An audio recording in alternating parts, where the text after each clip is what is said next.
sebagaimana kami sampaikan, ada beberapa hal memang yang bisa kita diskusikan bahwa Bapak Ibu dan kami akan bersama-sama mendidik gitu ya, mendidik anak-anak kita sehingga nanti mereka bisa selesai pada waktunya. Itu yang paling utama memang, bahwa Bapak Ibu semua menyerahkan anaknya ke Fakultas Pertanian dan kami mengucapkan terima kasih untuk itu karena akan dititipkan di sini paling tidak sampai 3,5 sampai 7 tahun mendatang. Maunya kan jangan ada 7 tahun ya Bapak Ibu ya, jangan ada 7 tahun gitu. Maunya cuma 3,5 tahun gitu ya. Jadi 3,5 tahun bisa S1 sekarang Bapak Ibu. Kita akan lakukan itu. Nah untuk pertama ini saya akan menyampaikan hal teknis terkait dengan bidang akademik. Nanti Bu WD 2 yang Bapak Ibu komplain kemarin UKT-nya, ada yang minta turun-turun berurusan dengan Ibu WD 2, Bu Nurul.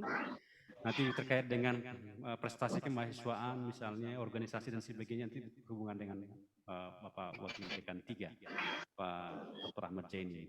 Nah, Bapak Ibu sekalian, kita bisa melihat misalnya di dalam kondisi sekarang, kami perlu sampaikan bahwa di Indonesia setelah Mas Menteri mengubah kurikulum dan kami juga melakukan pengubahan kurikulum, ini yang salah satu yang penting kami sampaikan kepada Bapak Ibu, bahwa silakan Pak Dr. Soehardi, Ketua Jurusan Peternakan.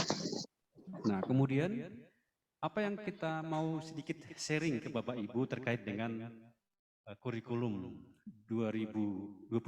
Nah, kebetulan anak-anak kita sekarang ini semua memakai kurikulum baru. Kita menamai kurikulum kita adalah kurikulum Merdeka Belajar Kampus Merdeka. Agak sedikit berbeda ya Bapak Ibu ya. Oh keren juga gitu ya, Merdeka Belajar Kampus Merdeka gitu ya.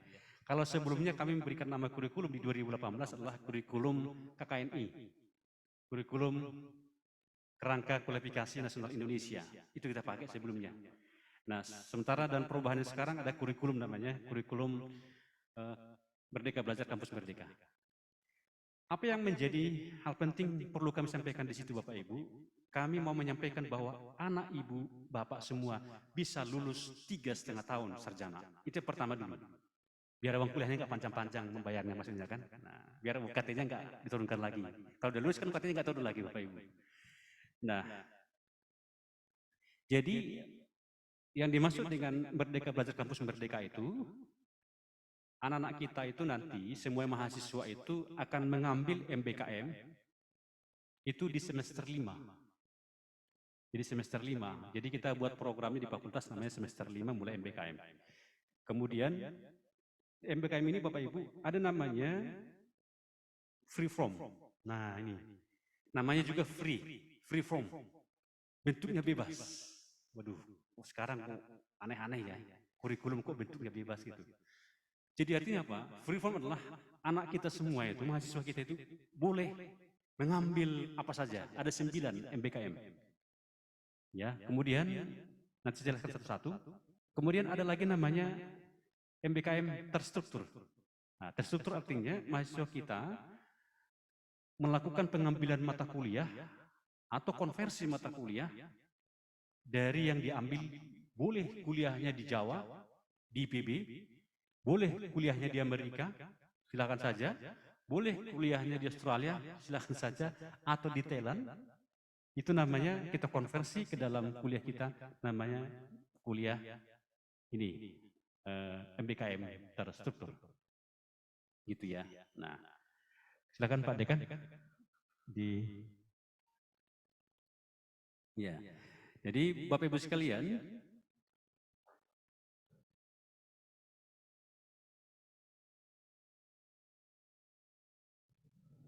kita lanjutkan ya. Nah, kemudian yang kita sampaikan tadi, sebelum saya lanjutkan, kita punya kesepakatan tadi namanya free from. Kurikulum 2022 kebetulan kesepakatan tadi dimulai tahun ini untuk di Fakultas Pertanian. Di tahun ini kita menamai kurikulum kita adalah, saya ulangi lagi, kurikulum MBKM 2022 sesuai dengan angkatan mahasiswa kita di 2022. Jadi mereka lah yang jadi kurikulum kita Bapak Ibu tahun ini berjalan ada 2. Kurikulum 2018 dan kurikulum 2022. 2022 itu akan dikerjakan dimulai oleh mahasiswa 2022. Nah, saya lanjut tadi adalah mengenai isinya, kurikulum namanya free form. Ada namanya kurikulum free form, bentuknya bebas. Artinya apa bentuknya bebas Bapak Ibu? Saya ulangi, mahasiswa kita boleh mengambil MBKM di mana saja. Boleh misalnya di perusahaan. Nah, seperti yang kita lakukan kemarin, tahun lalu dengan Pak Dekan, itu ada di di dinas dan sebagainya, tapi mereka masih konversinya 4 SKS. Itu masih disebut kurikulum terstruktur, bukan kurikulum free form atau kurikulum bebas, karena konversinya masih 3 SKS. Nah, yang dimaksud dengan kurikulum free form nanti itu adalah kalau misalnya mereka tidak mau kuliah 1 semester di kelas, ini contohnya. Jadi harapan kami nanti, mereka ini tidak hanya kuliah di dalam ruangan. Contohnya, karena bapaknya misalnya petani.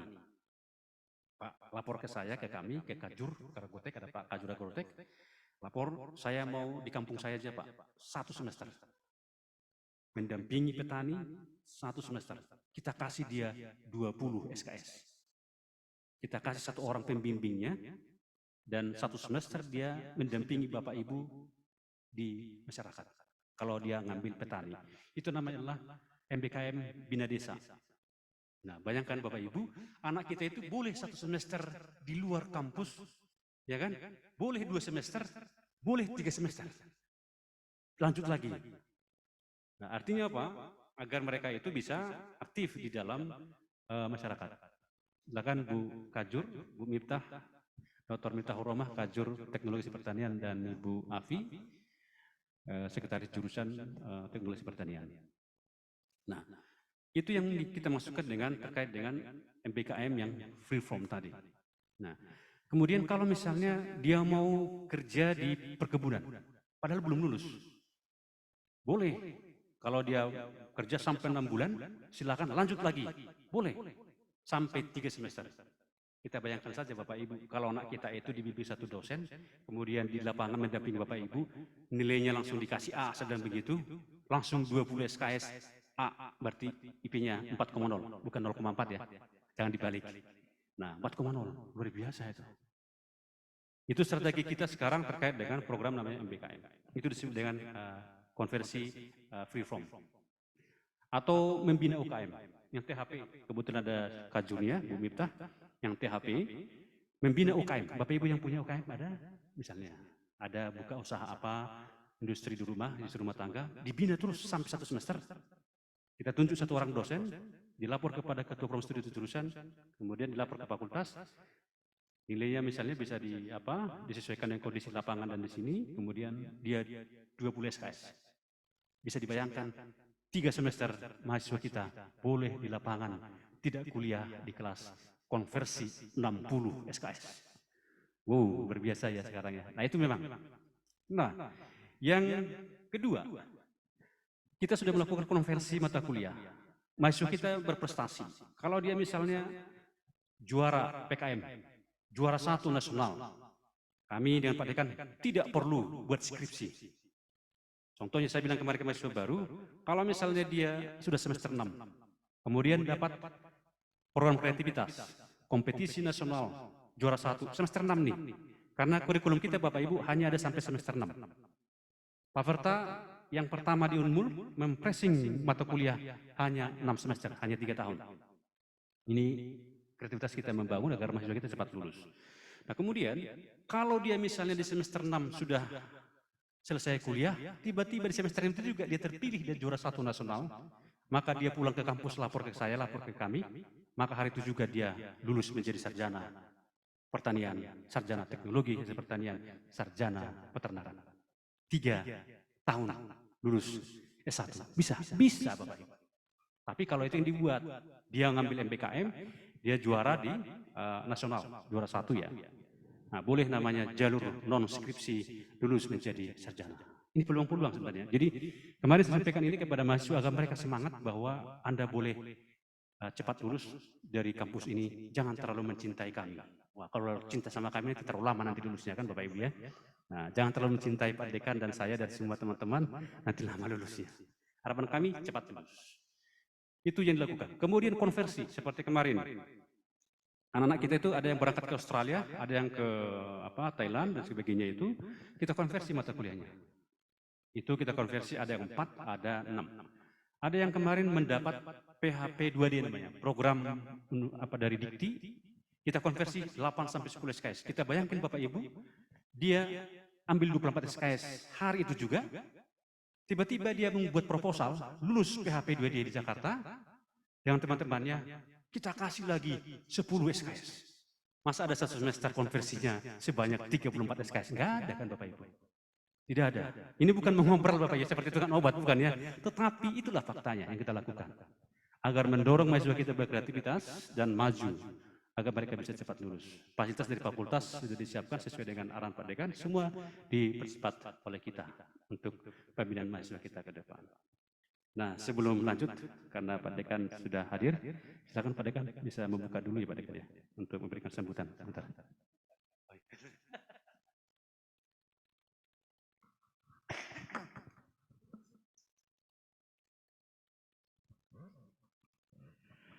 Assalamualaikum warahmatullahi wabarakatuh.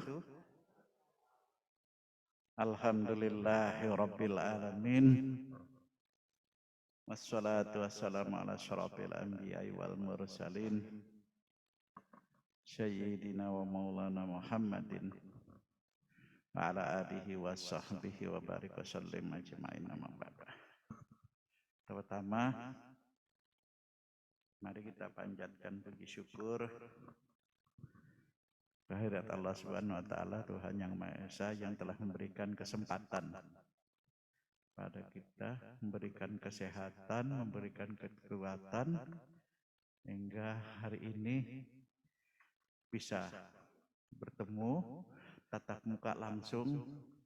Jadi Ibu bisa lihat, kalau yang bapak-bapaknya gagah-gagah semua, kalau yang ibu-ibunya cantik semua. Tapi mohon maaf, jangan dilirik. Kalau orang Banjar bilang kada boleh. Nah, tabu. Nah, hari ini memang seperti biasa bahwa setiap tahun kita mengadakan pertemuan dengan orang tua atau wali dari mahasiswa kita dalam rangka untuk menjalin silaturahim. Jadi karena anak atau putra bapak ibu yang dititipkan ke kami ini jadi tanggung jawab moral kami.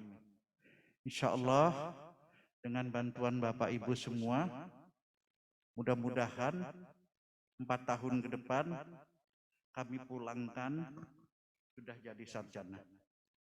Harapannya itu.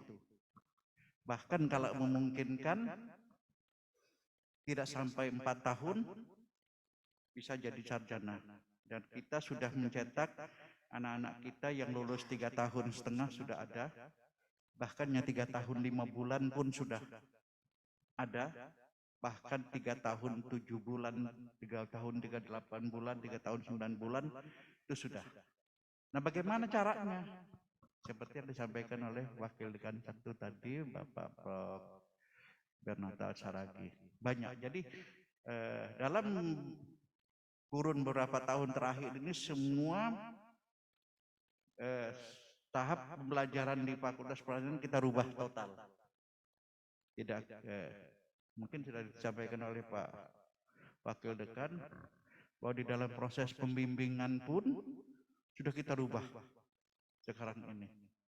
Kalau dulu 2 pembimbing 2 penguji, sekarang kita buat 1 pembimbing 2 penguji. Tujuannya apa? Supaya anak kita bisa cepat, running cepat, dan kita juga enak gitu Pak. Ibu kan ngontrol pembimbingnya. Nah, pembimbingnya rajin apa malas ini? Kalau pembimbingnya malas, tidak usah dikasih bimbingan. Jadi kalau pembimbingnya rajin, kita tambah. Nah, tujuan. Nah, itu juga untuk, karena buat bagi mereka juga sebagai pembimbing itu ada penilaian sendiri. Untuk naik pangkatnya, untuk karirnya, maka itu juga dijadikan penilaian. Nah, untuk kegiatan-kegiatan di luar kampus juga demikian. Bahkan sudah beberapa tahun terakhir ini mahasiswa kita seperti yang disampaikan oleh Wakil Dekan satu tadi, namanya apa tadi yang disebut. Jadi seperti KKN itu sudah kita lepas. Jadi kita tidak ikut KKN reguler, anak-anak boleh memilih KKN mandiri. Bahkan kita merancang kemarin ya Pak Ber ya, bahwa anak-anak kita tuh nantinya setiap anak kita titip di rumah petani. Satu anak, satu petani, satu anak, tergantung petaninya mau nampung 2, 3 silahkan. Jadi nanti maksud saya biar anak-anak kita itu ikut, mulai petani tidur itu bangun tidur sampai petani tidur diikut. Jadi tinggal di rumah petani. Harapan kita Pak Ibu sekalian, di samping membangun pengetahuannya juga membangun ipteknya. Ya, jadi dia paham bahwa inilah kehidupan petani itu seperti ini. Jadi kita bangun karakternya dari situ. Dan ini mungkin masih kita godok. Dan memang tentu saja di dalam membuat perubahan itu wajar. Kalau timbul resistensi dan segala macam itu wajar. Ya, tidak hanya di eksternal kita, tetapi juga di internal kita sendiri juga ada. Tapi tidak apa-apa, demi kemajuan ya anak-anak kita. Jadi, tapi kami juga berharap bahwa Bapak, Ibu juga mohon anak kita diperhatikan. Karena banyak juga kasus beberapa tahun terakhir ini yang terjadi di Fakultas Pertanian ini yang membuat hati kita juga terasa miris.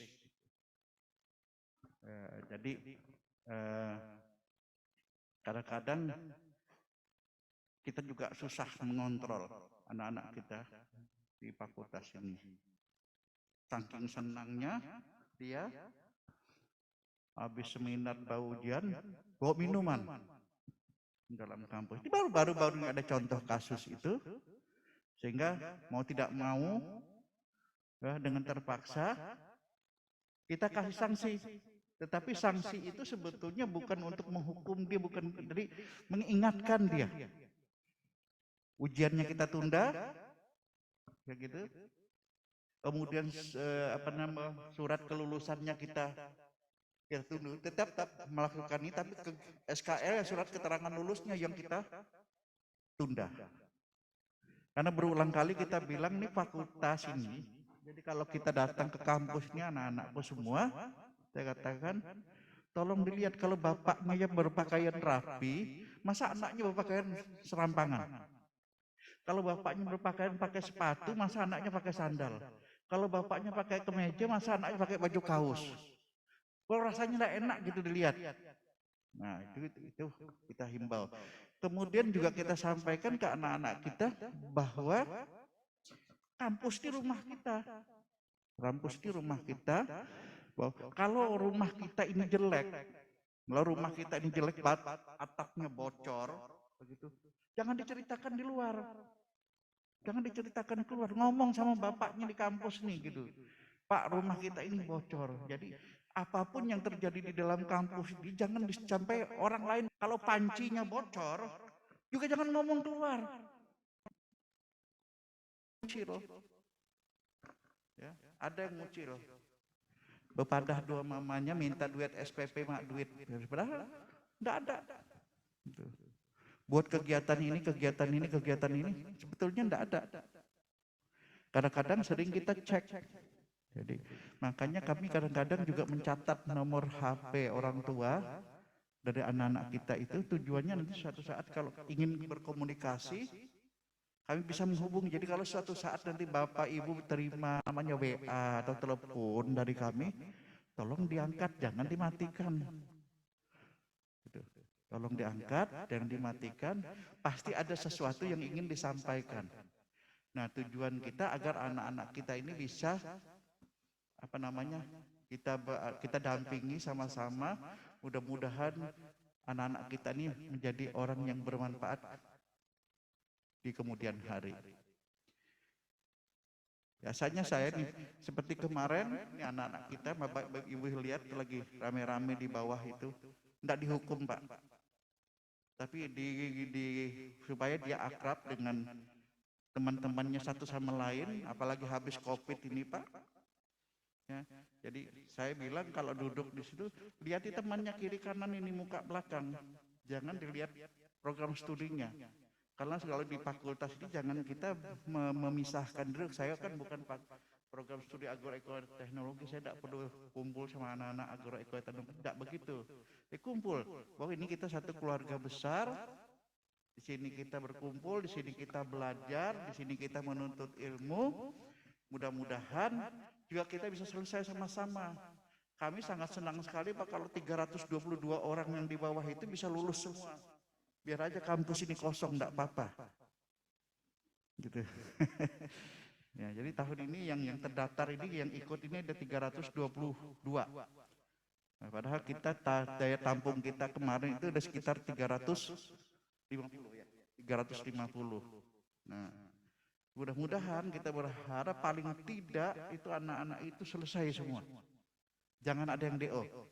Saya beberapa kali dalam setiap rapat menyampaikan kepada bapak-bapak, ibu-ibu dosen bahwa tujuan kita, tugas utama kita itu adalah mengantarkan anak-anak kita ini menjadi sarjana. Ya, mengantarkan anak-anak kita ini, memberikan kesempatan pada anak-anak kita ini, memberikan kebahagiaan buat orang tuanya. Gitu. Ya, makanya kita juga selalu berpesan pada anak-anak kita bahwa kalian ke sini masuk ke fakultas ini tujuannya menuntut ilmu, ya, berikan kesempatan kamu berusaha jadi sarjana, berikan kesempatan orang tuamu bahagia satu kali saja seumur hidup. Orang tua tidak akan minta apa-apa.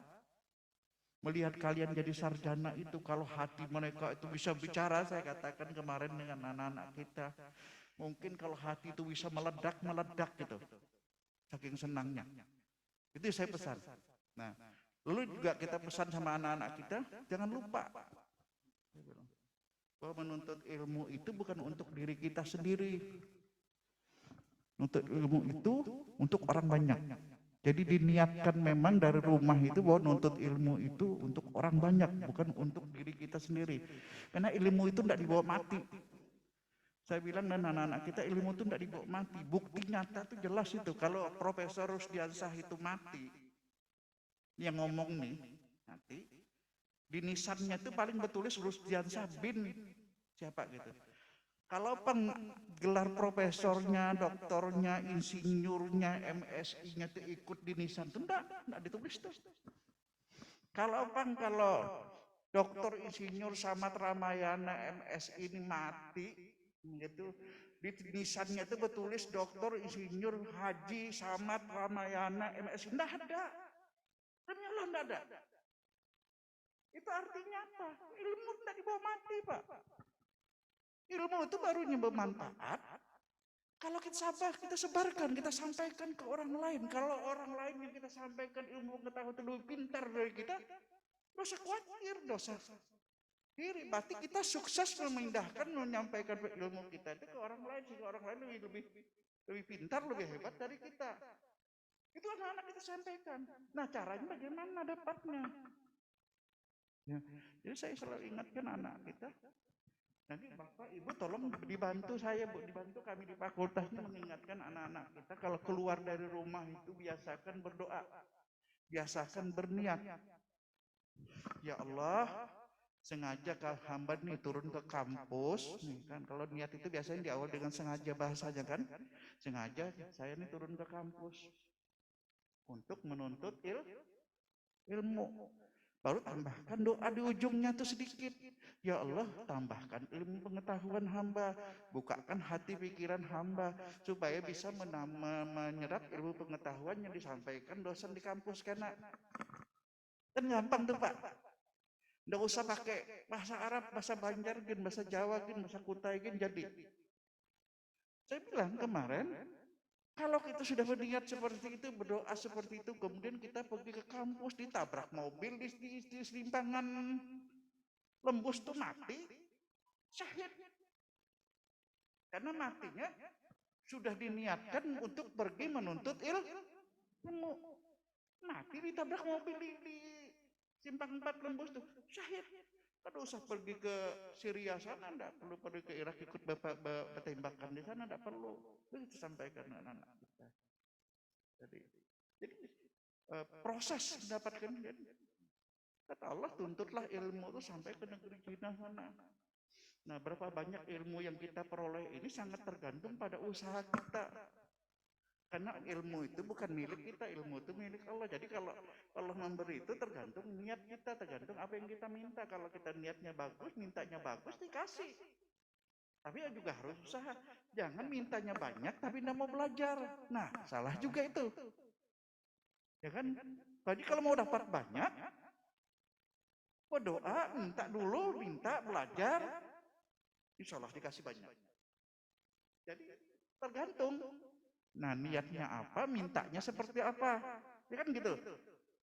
Nah, jadi kalau niatnya salah, kalau ada juga kan bisa jadi anak-anak kita mau ke kampusnya mana mendapat kekawalan yang lain ngumpul-ngumpul. Nah, alah tuh, mati ditabrak mobil di sana, masih tidak syahid tuh. Jadi itu. Itu kami sampaikan. Setiap tahun kami sampaikan ke anak-anak kita di awal pertemuan seperti yang di bawah itu dan di awal pertemuan kuliah. Jadi jangan lupa, karena kita tidak punya apa-apa. Ini yang di sebelah ini profesor nih, ini profesor nih. Kalau Allah hendak mengambil, ambilnya hari ini. Bisa hilang tuh, jadi bebumulan memang sudah. Ibu jadi sarjana nih diambil hari ini. Hilang tuh, nggak tahu jalan pulang nanti. Gitu. Karena nggak punya apa-apa memang. Itu kan dititipkan ke kita. Nah, bagaimana yang barang yang dititipkan ke kita ini bisa bersimpan sampai bisa kita bawa mati, gitu. Sampai kita mati, bermanfaat terus. Gitu. Itu kita sampaikan ke anak-anak kita. Jadi kita coba juga membangun, ya, impaknya. Jadi selain ilmu pengetahuannya, ya. Nah, mudah-mudahan bantu kami Bapak Ibu dengan doa pian semua berataan. Nah, ini dekan yang memberikan sambutan pakai bahasa Banjar, bahasa Kutai ini ya cuma ini orangnya Pak. Nah, enggak peduli, ini belum bahasa Jawanya muncul. Nah, jadi tolong bantu kami, mudah-mudahan anak-anak kita itu kan dia jadi orang hebat. Fakultas Pertanian ini fakultas paling tua di Unmul. Nah, bangunannya kayak ini aja dilihat di orang. Tapi dari fakultas ini 2 sudah gubernur muncul. Itu masih yang aktif masih ada Pak Isran Nur, yang sudah selesai Pak Irianto Lamri, sekretaris provinsi juga alumni sini dulu Pak Rosmadi. Bupati juga sudah ada dulu Rama Asia di Kalimantan di Kutai Barat. Wali kota juga sudah ada dulu di Bontang almarhum Adi Dharma. Belum lagi sekretaris daerah dulu Aswin, sekretaris daerah Kutai Kartanegara sebelum Aswin, setelah Aswin kemudian Marli, Insinyur Marli juga sekretaris daerah Kutai Kartanegara. Sekarang ini yang sekretaris kota Bontang, Aji Erlinawati, banyak kan sekretaris tuh. Dulu yang di Kutai Timur, Insinyur apa?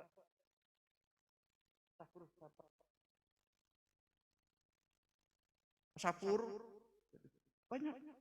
Nah, menjadi kepala Bapeda hampir semua kepala Bapeda pernah dijabat alumni. Jadi kelihatannya memang sampai pertanian ini digelar orang dari luar salah asuh. Ya, anak pelulusannya bukan jadi petani malah jadi pejabat. Bukan salah asuh. Ilmu ini sebut dasar saja. Nah, tapi bagaimana kita mengembangkan diri kita ini ya tadi supaya jadi bermanfaat buat orang banyak tadi. Nah, bermanfaat itu bisa macam-macam. Nah, yang mau jadi petani kembali ke petani, tapi membangun karir tidak mesti harus jadi petani kan begitu. Meskipun basicnya adalah ilmu pertanian. Itu yang kita bangun dengan anak-anak kita. Dan mudah-mudahan dengan bantuan Bapak Ibu semua hari ini kita ketemu, Ayo kita niatkan, Bapak berniat anak dititipkan ke sini, mudah-mudahan anak ini tuntung dan menjadi sarjana. Kami juga berniat mendidik anak ini, mudah-mudahan membantu anak ini, mudah-mudahan karena jadi sarjana. Nah, bermanfaat kesan orang banyak. Mungkin itu yang bisa kami sampaikan. Mohon maaf Bapak Ibu sekalian, amun bahasanya bercampur-campur, memang kayak itu. Jadi dan dengan mengucapkan Bismillahirrahmanirrahim, nah acara kita pertemuan kita hari ini resmi dibuka. Kalau tadi belum resmi Pak ya, nah sekarang ini sudah resmi dibuka. Nah, sekira demikian Bapak Ibu semua, lebih kurang mohon maaf. Assalamualaikum warahmatullahi wabarakatuh. Waalaikumsalam. Cek. Baik, kita lanjutkan ya Bapak Ibu ya. Kita mintakan kepada Wakil Dekan 2 mungkin 5 menit Bu ya. Nanti Wakil Dekan 3 menit dan sebagainya. Untuk kita lebih banyak diskusi aja nanti. Silakan Bu. Baik, mungkin nanti Pak Ber mohon izin apabila ada pertanyaan tentang UKT atau bagaimana bantuan UKT yang sudah dicanangkan oleh Pak Rektor setiap semesternya, nanti bisa dicermati di website Bapak Ibu informasinya. Jadi memang kalau UKT di semester 1 ini kami sepenuhnya memenuhi apa yang sudah diisi oleh para mahasiswa di website atau di akun masing-masing ukt.unmul.ac.id.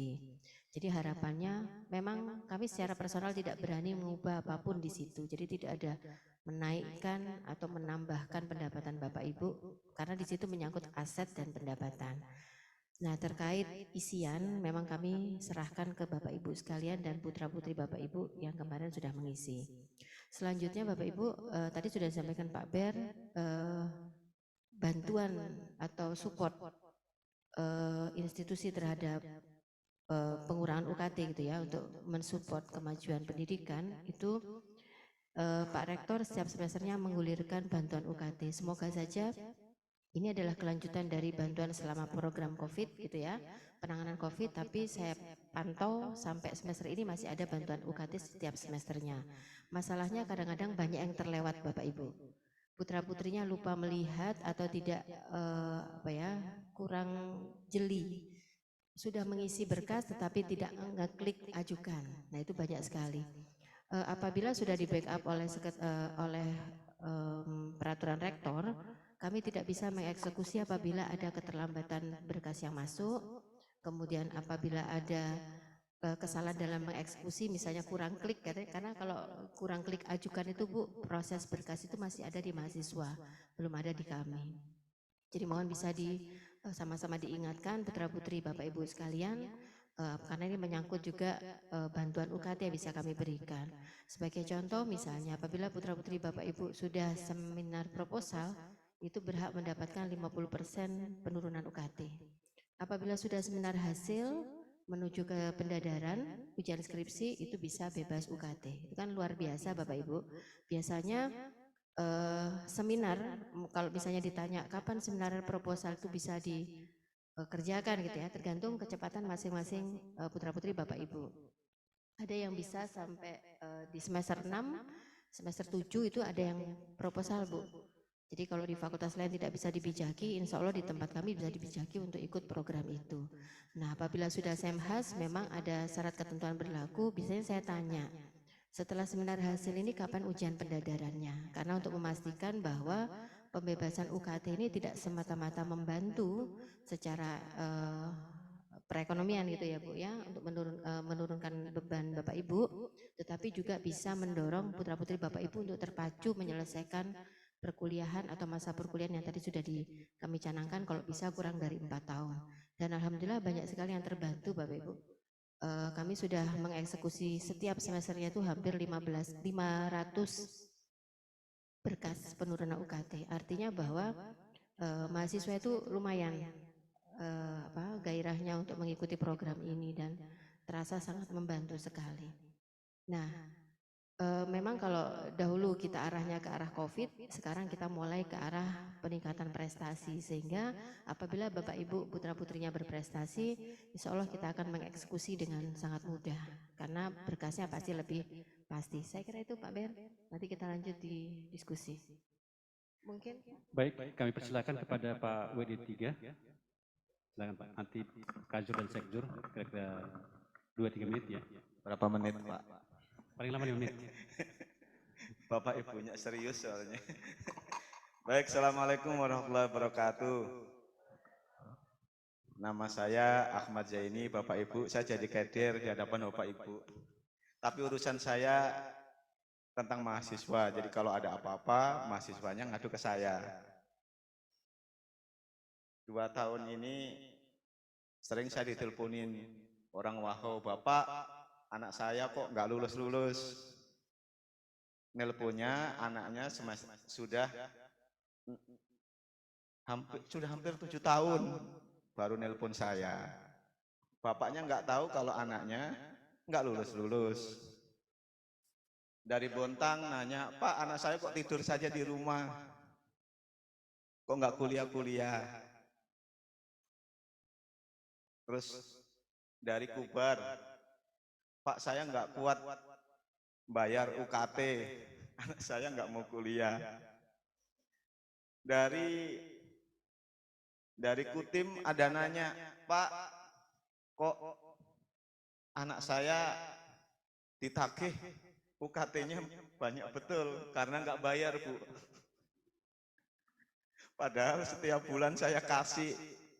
Nah, itu curhatannya ke WD3 biasanya. Nah, Bapak Ibu sekalian, artinya dalam perkuliahan ini peran serta dari orang tua itu sangat besar. Memang di kami itu banyak yang bukan banyak. Ada berapa persen? 2%, 3% Pak? WD1 yang DO. DO-nya itu rata-rata komunikasi mahasiswa dengan orang tua itu hampir putus. Nyambungnya pas 7 tahun. Kalau 7 tahun itu sulit diselamatkan karena sakaratul maut. Padahal tadi disampaikan kita kuliah 3,5 tahun di fakultas itu sudah selesai. Nah, mohon Bapak Ibu cek anaknya kalau sudah semester 6 itu dicek minimal kalau nggak bisa per semester. Supaya nanti kalau ada apa-apa bisa ditolong. Ya Bu, jadi WD3 itu tempat konsultasi mahasiswa, tempat curhat mahasiswa. Karena selama kami menjadi pimpinan di fakultas, sudah minta tidak boleh ada mahasiswa yang putus kuliah gara-gara ekonomi. Itu Bu. Makanya ini luar biasa Bu, WD2 itu. Mengurangi. Bahkan mungkin kalau misalkan sudah mentok 500.000 nggak mampu, saya carikan beasiswa. Kami ini setiap tahun rata-rata dari 322 itu yang KIPKA itu 65-an orang untuk KIPKA bebas. Nah, nanti tinggal semester 3 dan yang lainnya. Beasiswanya banyak dari Pemda ada, yang penting ngomong aja. Jangan sampai sekali lagi selama kami memimpin ini, selama Pak Profesor Dr. Rusdiansyah itu sudah berniat jangan sampai ada mahasiswa yang putus kuliah gara-gara masalah ekonomi. Nah, sebagian besar memang Bu yang putus itu tadi, yang sudah sakaratul maut yang nggak bisa ditolong tadi. Itu baru saya contohkan 5 di tahun 2021 dan 2020. Itu kasus.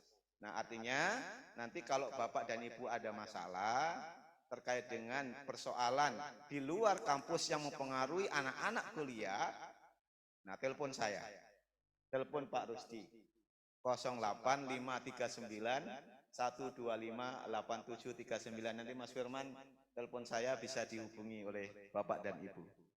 Demikian supaya tidak terlalu lama kita diskusi saja ya Prof. Assalamualaikum warahmatullahi wabarakatuh. Waalaikumsalam. Kami persilakan kepada Bu Kajur dulu, Kajur THP, biar urut dari sana. nggak usah lama, paling 3 menit. Baik, terima Berdiskusi. kasih Prof. Ber. Bismillahirrahmanirrahim. Assalamualaikum warahmatullahi wabarakatuh. Selamat siang Bapak Ibu semua, salam sejahtera, salam kenal. Saya Miftahur Rahmah, kebetulan diamanahkan menjadi Ketua Jurusan Teknologi Hasil Pertanian.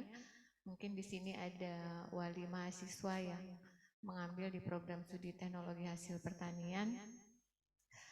Sebenarnya sama ya, dosen-dosen di sini semuanya menangani mahasiswa, hanya tingkatnya yang berbeda-beda.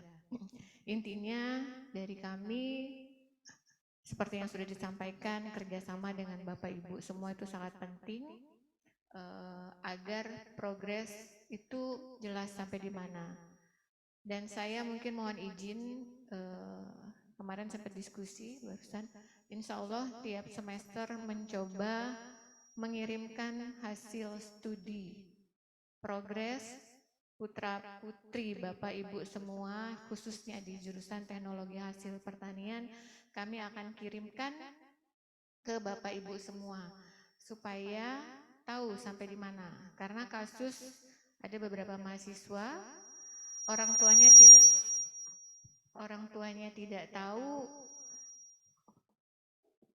anak saya ngapain, nilainya berapa, kemudian sampai di mana kemajuannya.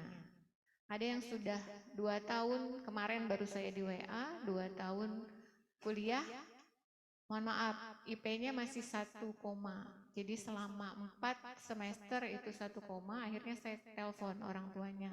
Mohon perkenannya bisa bertemu dengan saya bilang, apakah ini anak-anak bisa diprogres atau tidak, karena kalau sudah 4 semester, itu kalau tidak dipush untuk segera cepat lulus akan berat. Mengulang mata kuliah yang di 4 semester butuh waktu 2 tahun. Berarti kalau kita targetnya 3,5 tahun sampai 4 tahun, menambah 2 tahun hanya untuk meluluskan mata kuliah yang tidak lulus. Nah, nanti mohon izin Bapak Ibu semua memperhatikan perkembangan anak-anaknya dari kontak hasil studinya. Nanti mohon izin mungkin kami kalau lebih mudah berkomunikasi lewat grup WA. Insya Allah mudahan ini terjalin walaupun tidak seperti anak SD, SMP, SMA yang selalu koordinasi. Paling tidak kami hanya ingin melaporkan progresnya sampai di sana. Silahkan apabila ada apa-apa itu disampaikan supaya tahapan itu diketahui oleh orang tua. Itu saja, nanti mungkin lanjut dulu dengan sekretaris, singkat saja nama mungkin ya, sekretaris dari jurusan Teknologi Hasil Pertanian. Terima kasih. Assalamualaikum warahmatullahi wabarakatuh. Perkenalkan saya Maufirotin Martabanin. Saya diamanahkan sebagai sekretaris jurusan Teknologi Hasil Pertanian, membantu Bu Miftah sebagai kajur. Mungkin di sini saya yang paling muda gitu. Hampir sama, dari jurusan THP itu memang agak lama lulusnya untuk mahasiswa-mahasiswa yang kadang acuh dengan IPK atau acuh dengan waktu lulus. Mungkin dari Bapak Ibu sekalian itu bisa mengeceknya setiap semester seperti yang dikatakan oleh Bapak Ibu lainnya gitu. Untuk keperluan-keperluan administrasi atau apapun juga terkait dengan jurusan bisa melalui saya. Kalau memang mahasiswanya ada kebutuhan apa-apa nanti bisa saya komunikasikan dengan Ibu Kajur, biasanya seperti itu. Mungkin itu saja yang dapat saya sampaikan, kurang lebihnya saya mohon maaf. Wassalamualaikum warahmatullahi wabarakatuh. Lanjut silakan Pak Hardi, ya, Ketua Jurusan Peternakan. Bismillahirrahmanirrahim. Assalamualaikum warahmatullahi wabarakatuh. Selamat siang, salam sejahtera Ibu Bapak semua yang sudah berkesempatan hadir di gedung pertemuan gedung bundar kita, Gedung Rahmat Hermadi di Fakultas Pertanian ini. Perkenalkan, saya Hardi, nama lengkap saya singkat Suhardi dari program studi peternakan. Saya diberi amanah untuk memimpin di program studi peternakan sebagai ketua jurusan. Jadi pada prinsipnya kami di peternakan ini harus siap melayani mahasiswa kita, termasuk juga ibu bapak semua. Kami di peternakan ini merupakan salah satu anggota keluarga yang paling muda di antara program studi yang lain. Kalau tadi Pak Dekan sampaikan, Fakultas Pertanian paling tua dari tahun 66, kami di peternakan tahun 2009. Namun demikian, sampai dengan perkembangannya, kami sudah meluluskan banyak alma mater di peternakan dan kebutuhan alumni peternakan di Kalimantan Timur juga terus meningkat. Dan sekali lagi kami butuh kerjasama yang baik antara orang tua, wali, dan mahasiswa kami dalam rangka untuk percepatan pendidikan di waktu yang kurang dari 4 tahun tersebut tadi. Sekretariat kami ada di gedung peternakan yang ada di belakang, itu di lantai 2. Nanti kalau misalkan ibu bapak ada permasalahan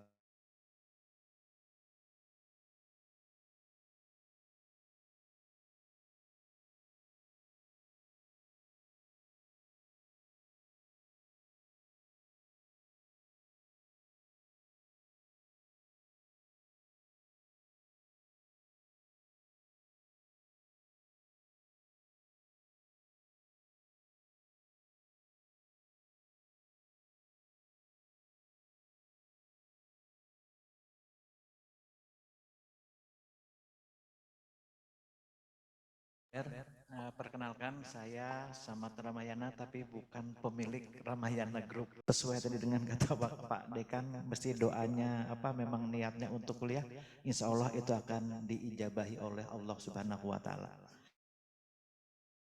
Bahwa jurusan agribisnis bisa ditempuh selesai masa kuliah itu paling cepat sekitar 3,5 tahun.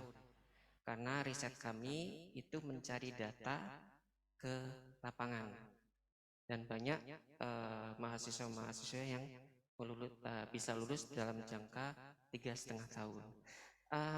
Mungkin sama kali ya yang di benak Bapak Ibu, yaitu apabila ada pertemuan antara dosen dengan orang tua tentang UKT. Nah, UKT ini memang saya sendiri mikir anak saya sekarang ke kelas 2 SMA, berarti 2 tahun lagi SPP kira-kira berapa gitu ya. Nah, sekarang aja kemarin kita ada pertemuan antara mahasiswa untuk UKT 500.000 tuh saya tanyakan hanya 2 orang untuk di jurusan agribisnis. Nah, sedangkan yang lainnya itu sekitar 70% itu 5 jutaan semua. Tapi optimis aja Bapak Ibu, seperti yang dikatakan oleh Bapak Dr. Jaini sama Ibu Nurul sepertinya dari WD2, asalkan di semester 1 itu bisa dapat IPK 3,0 minimal ya. Itu kita beruntung di Provinsi Kalimantan Timur itu banyak sekali donatur atau perusahaan-perusahaan yang menyediakan beasiswa. Bahkan dari Pemprov Kaltim itu ada namanya program Kaltim Cemerlang, iya Pak ya. Kaltim Tuntas, kalau dulu Kaltim Cemerlang. Bahkan itu kuota beasiswanya Pak, itu sampai kurang-kurang. Ya. Jadi bisa diajukan.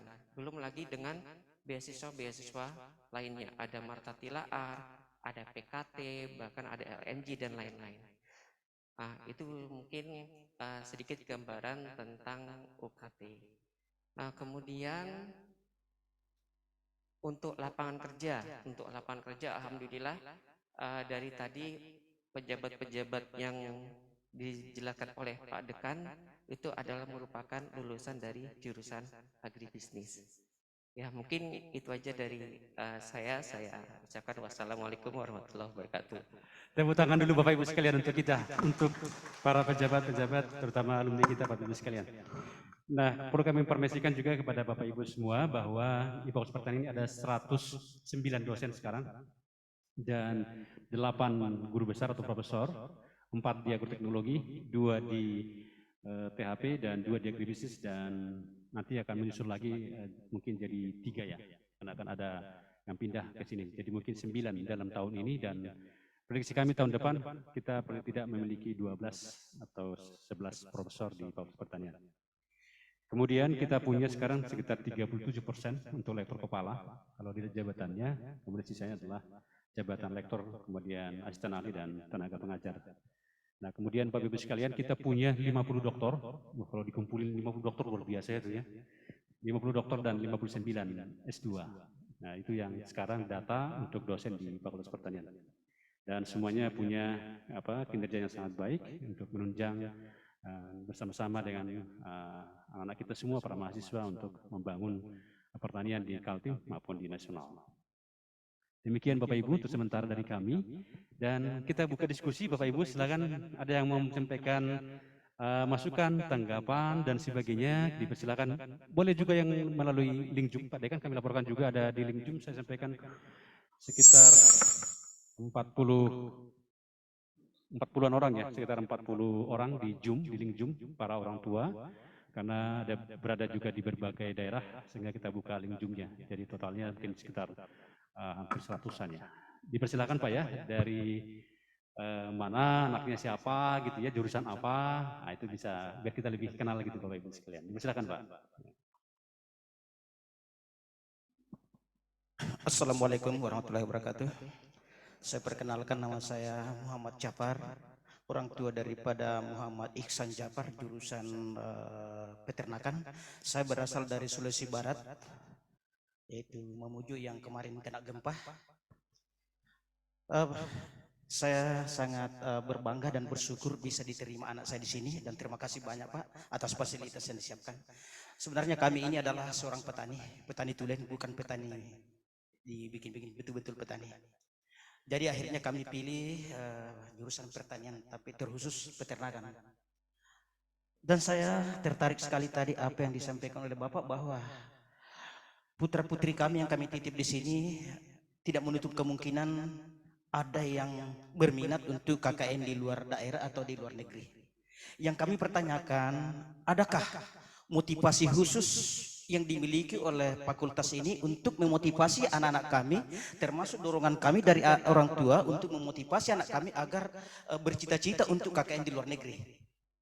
Itu pertanyaan saya. Mudah-mudahan ada jawaban yang bisa kami simak kepada orang tua. Karena kebetulan kami ini menitipkan anak untuk bagaimana anak-anak ini kalau bisa KKN di luar negeri. Tapi adakah cara untuk kami tempuh untuk itu? Terus terang kami adalah anak miskin, anak desa, tapi kami bercita-cita itu. Terima kasih Bapak. Assalamualaikum warahmatullahi wabarakatuh. Baik. Luar biasa ya. Silakan Bapak Ibu yang atau belum, sambil waktunya terlalu molor, sambil diserahkan kita jawab ya, nanti disampaikan oleh Pak Hardi juga. Baik, dalam beberapa tahun terakhir kita mengirim ke KKN ke Australia, ada, dan semua dibiayai oleh pemerintah Australia. NTC ya Pak Hardian, nanti Pak Hardi juga sampaikan bahwa iya, kita juga mengirim ke Thailand, ada mahasiswa kita dikirim ke Thailand, ke luar negeri. Dan ada beberapa lagi yang sekarang ada yang mau berangkat ke Turki ya. Nah, ada. Jadi kita juga fasilitasi beberapa memang ke luar negeri Bapak Ibu sekalian. Jadi pembiayaan memang ada sponsornya sebagian besar dari luar negeri. Ada juga yang berbasis namanya sekarang yang program internasional ada. Jadi biayanya dari pemerintah, dari Kementerian Pendidikan dan Kebudayaan dan Ristek Dikti Bapak Ibu sekalian. Namanya program internasional atau ISMA, itu bisa diikuti oleh mahasiswa kita. Ada kompetisinya memang, dan mereka akan bisa diberangkatkan ke luar negeri, dan kita akui semua KKN-nya. Baik, bukan hanya KKN. Kemarin kita akui, sekarang tadi, mata kuliah yang tidak diambil pun, kita konversi. Karena kita anggap misalnya dia 1 semester, misalnya, dia kita, kalau KKN kan 4 ini aja, 4 SKS kan. Nah, 1 semester kan 20 SKS. Kita kasih lagi SKS yang lebih banyak sama dia. Kita freekan SKS-nya, kita konversi sehingga dia tidak terganggu kecepatan lulusnya. Seperti tadi. Saya tadi ini bukan penawaran seperti jalan obat Bapak Ibu ya, tetapi itulah namanya program kurikulum Merdeka Belajar dan Kampus. Begitu Pak ya? Ada Pak, ada untuk pada situ. Tinggalanlah kita semua mau berkompetisi, mempersiapkan diri dengan baik, dan juga dipersiapkan oleh kami melalui program studi dan fakultas. Bisa disampaikan Pak Hardi, gambaran sedikit, bisa dibantu ini Mas?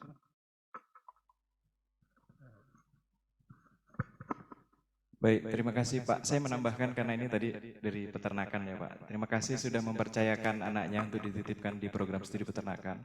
Jadi peternakan ini memang tadi saya sampaikan program studi paling mudah, tapi alhamdulillah kami adalah satu program studi di pertanian ini memperoleh akreditasi A. Dan setiap tahun kami mengirimkan mahasiswa ke Australia ke program NTCA di Northern Territory. Jadi mahasiswa itu nanti selama 2,5 bulan berada di sana untuk langsung jadi koboi, belajar peternakan real di lapangan. Semua difasilitasi oleh pemerintah Australia dan perusahaan sponsor di sana. Jadi mahasiswa kita hanya mempersiapkan sumber daya manusia, nanti ada pembekalan kemampuan bahasa asing sebelum berangkat dan ada proses seleksi. Alhamdulillah Unmul ini, peternakan Unmul setiap sudah 5 tahun ini selalu mengirimkan wakilnya. Bahkan di tahun 2019 yang lalu kita mengirim 2 orang. Hanya pada tahun 2020 dan 2021 tidak berangkat karena COVID. Sebenarnya sudah terpilih tapi tidak diberangkatkan karena COVID. Nanti mekanismenya apakah di tahun 2023 ini akan memberangkatkan yang sudah terpilih kemarin atau ada seleksi ulang. Jadi itu Pak, dan sekarang kesempatan mahasiswa kita untuk student exchange atau pertukaran pelajar itu kesempatannya sangat besar. Bahkan di beberapa kampus kolega kita di luar negeri itu menawarkan program kayak seperti apa? Cultural camp atau camp budaya yang mereka berada di sana sekitar 1 minggu, tapi semua fasilitas mulai tiket pesawat, akomodasi, bahkan mereka dapat uang saku di sana. Ini bisa diakses terbuka untuk mahasiswa kita. Hanya barangkali kami mohon dukungan ibu bapak semua karena anak-anak kita ini kan 2 tahun terakhir mereka dalam situasi yang berbeda karena pengaruh pandemi COVID yang berkepanjangan itu. Jadi interaksinya akan kita lebih terbuka lagi dan bagaimana mereka pada saat interview, bagaimana mereka berinteraksi menggunakan bahasa asing ini perlu kita perdalam dan kita perkuat lagi. Terima kasih. Baik, terima kasih Pak Hardi. Kami persilakan lagi yang lain. Oh, ada Pak. Boleh 3, silakan Pak. Iya. Ahmad Jani. Nambahkan supaya nanti nggak salah, menyempurnakan. Program untuk yang belajar di negara lain ada 2 mekanisme. Yang pertama tadi yang disampaikan oleh Pak WD1 dan Pak Kajur Peternakan. Yang bersifat kompetisi biasanya keseluruhan dana itu ditanggung oleh pemerintah maupun sponsor yang menyelenggarakan. Tetapi jika ada orang tua yang mampu kemudian anaknya mau belajar di luar negeri atas kerjasama dengan Fakultas Pertanian itu diperbolehkan. Jadi menghimpun seperti di Universitas Negeri 11 Maret itu biasanya anak-anak ada kumpul-kumpul tapi biaya sendiri. Kepengen ke Cina. Jadi kita ada kerjasama dengan Universitas Cina, ada Jepang, ada Thailand. Nah silahkan berkumpul misalkan tapi biaya sendiri. Tapi mereka nanti bisa penelitian di tempat universitas yang dituju. Ada juga yang bisa belajar 1 semester atau atas persetujuan antar fakultas. Nah jadi ada 2 mekanisme yang bayar dan yang tidak bayar. Tapi yang kompetisi selain memang dibayar kita juga agak bantu. Tapi kan karena nggak banyak kita bisa bantu, ya paling untuk jajan anak-anak. Jadi di agroteknologi juga ada anak Bapak Ibu yang kemarin penelitian di Walailak. Bukan ya? Yang agrotek itu yang ikut Pak Prof. Sigit ya, Naraswan. Nah itu jadi skripsinya dibuat di sana, penelitiannya di sana. Tapi dibimbing oleh pembimbingnya di sini dan pembimbingnya yang di sana. Jadi modelnya seperti itu. Jadi kalau misalkan kepengen anaknya ke luar negeri silahkan. Tapi ada yang berbiaya sendiri, ada yang memang ditanggung oleh sponsor maupun pemerintah. Menyempurnakan Pak. Baik, terima kasih. Ada lagi Bapak Ibu. Kita juga punya namanya program pertukaran mahasiswa, baik pertukaran pelajar namanya, yang programnya MBKM Dikti. Dan kemarin misalnya mahasiswa kita yang kemarin lolos ya, ada 3 orang ya, 2 THP, 1 dari 4 ya. 4 dari THP, kemudian 1 dari agribisnis. Mereka akan belajar di Jawa. Nah itu. Ya. Ya, AGT 11, nah gitu. Tapi dari luar juga ada Bapak Ibu, dari luar juga ada ke sini. Dari kemarin kita membimbing sekitar 12 dari perguruan tinggi di luar Unmul ya. Dari PB juga ada, dari UGM, Brawijaya, Jember, kemudian Unina Lampung, Syah Kuala, Untirta, kemudian Untidar, kemudian beberapa perguruan tinggi, 12 perguruan tinggi kuliah di tempat kita juga ada. Memang saatnya seperti itu Bapak Ibu, saatnya memang merdeka, berpikir merdeka, belajar, merdeka, kampus merdeka. Silakan Bapak Ibu, masih ada lagi kira-kira apa saja, siapa tahu ada yang ingin sampaikan kepada kami untuk perbaikan dan sebagainya Bapak Ibu sekalian. Masukan-masukan juga menjadi tampungan untuk kami untuk memperbaiki ke depan. Dan perlu kami sampaikan Bapak Ibu, tahun ini sambil menunggu yang lain ada, kita akan mengakreditasi semuanya 4 PS sekarang. Jadi kebetulan akreditasi kita semuanya habis tahun ini, baik peternakan, baik yang agribisnis, baik THP maupun agroteknologi. Dan mohon doanya Bapak Ibu, kita akan melakukan akreditasi ulang di tahun 2022. Dan karena semua 4 PS ini akan selesai, akreditasinya terakhir adalah THP tanggal 27 Desember, masa berlakunya. Kemudian agroteknologi di tanggal 7 ya, atau tanggal 4 lupa saya Desember, dan peternakan di September dan agribisnis di Oktober. Bapak Ibu sekalian, itu tahapan-tahapan yang memang kami lalui juga dalam meningkatkan akreditasi tentunya. Kemudian nanti tahun depan di bulan Juni kita akan mengakreditasi lagi program studi S2 Bapak Ibu sekalian yang juga habis di tahun depan. Bersama nanti kita lakukan akreditasi program studi S3. Ada lagi Bapak Ibu? Silakan. Nah, kalau Bapak Ibu diam kami juga bingung nih. Ini jelas atau tidak jelas gitu ya.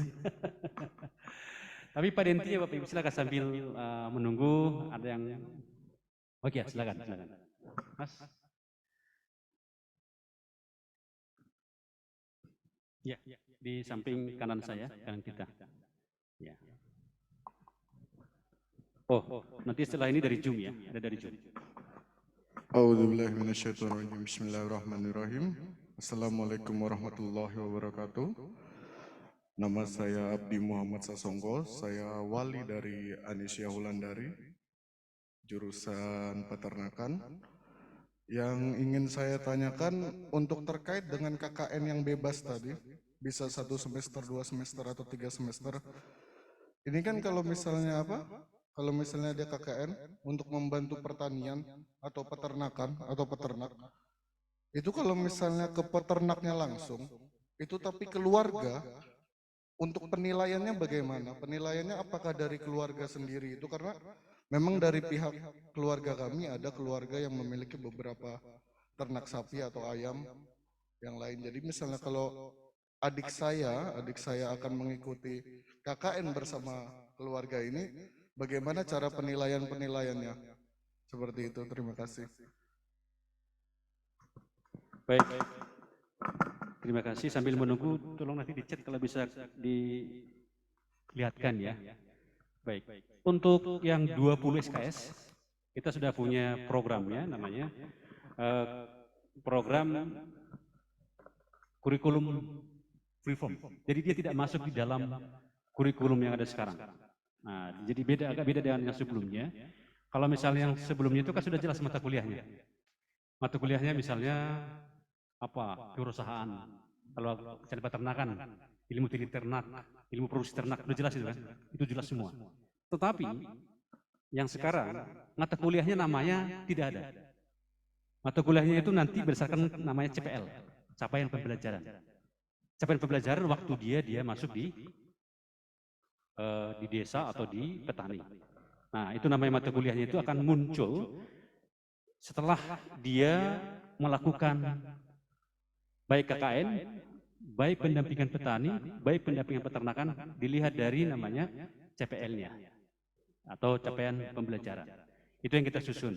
Nah, kemudian yang menilai adalah dosen, karena kita tunjuk langsung 1 orang dosen untuk mendampingi sampai dia selesai. Dan itu akan dihitung SKS-nya misalnya dia sampai 20. Contohnya seperti ini, yang kita rancang pertama-tama adalah mulai pembuatan proposal 1 SKS. Proposal, dia mulai pendampingan. Kemudian dia melakukan seminar laporan akhir, itu 1 SKS. Menyusun laporan 1 SKS. Jadi yang kita susun kemarin itu, untuk awal sudah 2 SKS, untuk laporan akhir dan seminarnya sudah 2 SKS, jadi 4 SKS. Tinggal 16 SKS. 16 SKS adalah proses yang dilakukan di petani. Contoh, persiapan tanam kalau agroteknologi, 1 SKS. Yang kedua, persiapan untuk melakukan penanaman, misalnya kan, persiapan pembuat benih. Kemudian proses persiapan untuk pendampingan untuk hama penyakit. Terus sampai nanti dia dapat sebanyak 20 SKS. Karena kita hanya, itu namanya mata kuliah free form. Namanya free form itu, nama mata kuliahnya nggak ada. Nama mata kuliahnya kan, kalau kita buat pendampingan di desa kan nggak mungkin nama mata kuliah namanya. Tetapi kita buat nama mata kuliah adalah berdasarkan CPL namanya. Saya tidak bisa ditampilkan ya. Nah, itu yang kita lakukan selama ini dan akan berlangsung ke depan, dan itu disepakati bukan hanya di kita. Kemarin juga di Jakarta saya di Kemristek Dikti dengan IPB, dengan Pak Rektor IPB. Kebetulan saya bersama beberapa rektor kemarin untuk menyusun strategi namanya kurikulum tim ketahanan pangan Indonesia. Jadi di Jakarta itu kita menyusun namanya skenario. Kebetulan yang ditilik adalah yang saya susun. Jadi yang saya susun itulah yang dipakai oleh 13 perguruan tinggi ketahanan pangan Indonesia yang akan mendesain namanya kurikulum tim ketahanan pangan, MBKM ketahanan pangan Indonesia.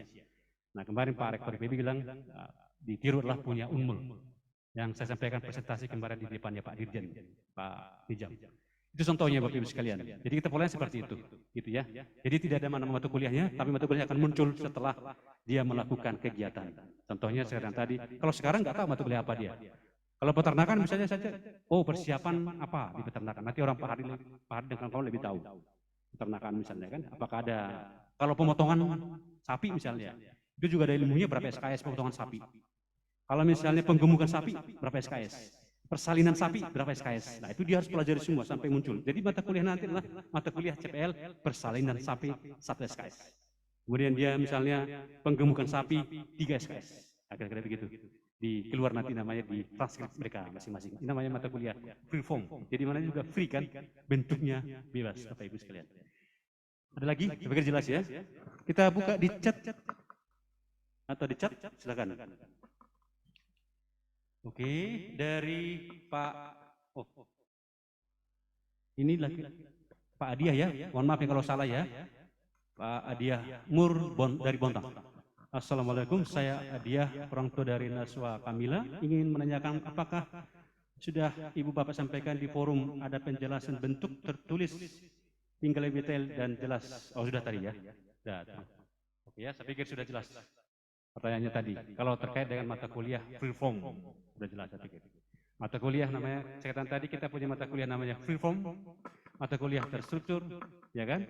Mata kuliah yang struktur itu ada dibagi lagi, struktur hibrid, struktur offline dibagi lagi, karena ada juga seperti tahun kemarin kita struktur namanya, tapi dia hibrid. Artinya dia tetap kuliah di sini, ada juga kuliah offline di Jawa. Sama juga kita. Saya kemarin ada 3 mata kuliah saya yang tahun 2022 di semester genap. Di 2020 saya mengajar di 12 perguruan tinggi di Indonesia, termasuk sebagian besar di Jawa. Itu semua programnya hibrid. Semua kita lakukan program hibrid. Namanya mata kuliah terstruktur hibrid Bapak Ibu sekalian. Saya pikir itu ya, contohnya sudah kita polakan. Demikian. Terima kasih Bapak Ibu. Ada lagi yang lain? Habis? Oh, saja. Ya, oke. Iya. Baik. Bapak Ibu sekalian, masih ada lagi. Selain itu juga kita melakukan namanya di sekarang kita mengundang namanya praktisi mengajar. Nah, jadi praktisi mengajar itu dia minimum di S1. Syaratnya ya. Kalau Bapak Ibu di ruangan ini misalnya ijazahnya 1, kemudian dianggap CPL-nya oleh kita atau bisa dalam bentuk capaian pembelajaran masa lampaunya setara dengan S1, itu boleh mengajar di Fakultas Pertanian. Namanya praktisi mengajar. Tahun ini kita punya namanya praktisi mengajar itu 8 yang sudah lulus tadi, 8 praktisi mengajar. Kalau tidak salah 11 ya. 11 itu di peternakan 8, kemudian di agribisnis ya, kalau tidak salah ada 3. Jadi kita mengundang dari luar, dia mengajar di beberapa mata kuliah. Jadi ada 11 mata kuliah kita share kepada orang-orang yang memang menguasai di luar. Artinya dia seorang praktisi, bisa saja mereka itulah seorang peternak yang luar biasa gitu ya. Kemudian dia juga seorang misalnya ekonom misalnya begitu, dia juga seorang ahli lingkungan dan segala macam, dia seorang akuntan segala macam yang memang bukan dosen, tetapi kita anggap dia mempunyai kemampuan di struktur KKNI-nya setara dengan 6 dan boleh mengajar di Fakultas Pertanian.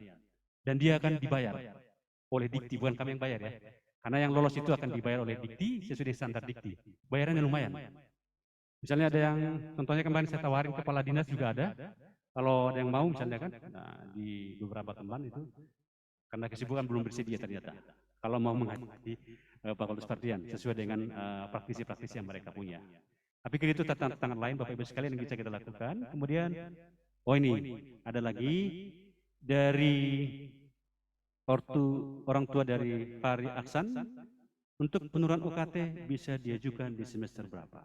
Ayo Bu ED2, silakan Bu.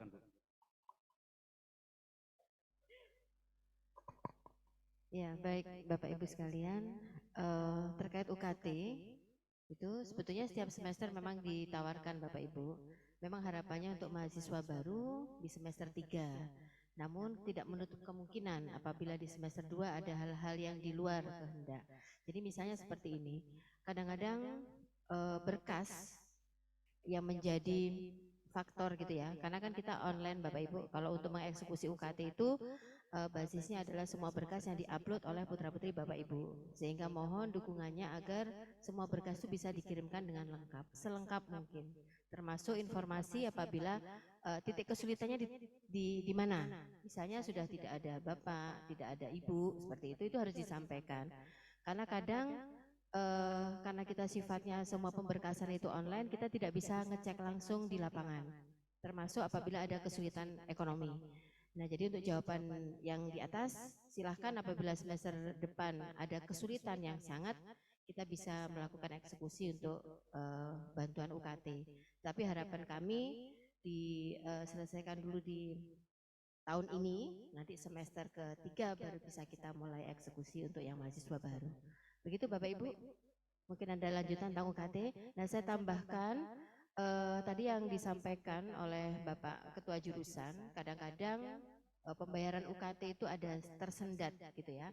Jadi faktornya di mana, mohon bisa Bapak Ibu juga bantuannya untuk bisa mengecek apakah setiap semester itu putra-putri Bapak Ibu sudah melakukan pembayaran secara normal dan total tuntas gitu ya tiap semesternya. Karena kadang-kadang kayak tadi gitu, pembayaran sudah dilakukan, apa uang sudah disampaikan oleh Bapak Ibu kepada putra-putri Bapak Ibu, tetapi pembayaran realnya tidak ada buktinya. Nah, kadang ini akan menjadi hambatan ketika sudah menumpuk, karena pasti akan semakin besar. Nah, setiap kali proses pengajuan bantuan UKT memang kami berharap untuk disertakan bukti pembayaran UKT sebelumnya, sehingga tidak ada tunggakan yang akan semakin membebani Bapak Ibu sekalian ketika baru diketahui kasusnya itu di akhir-akhir masa perkuliahan.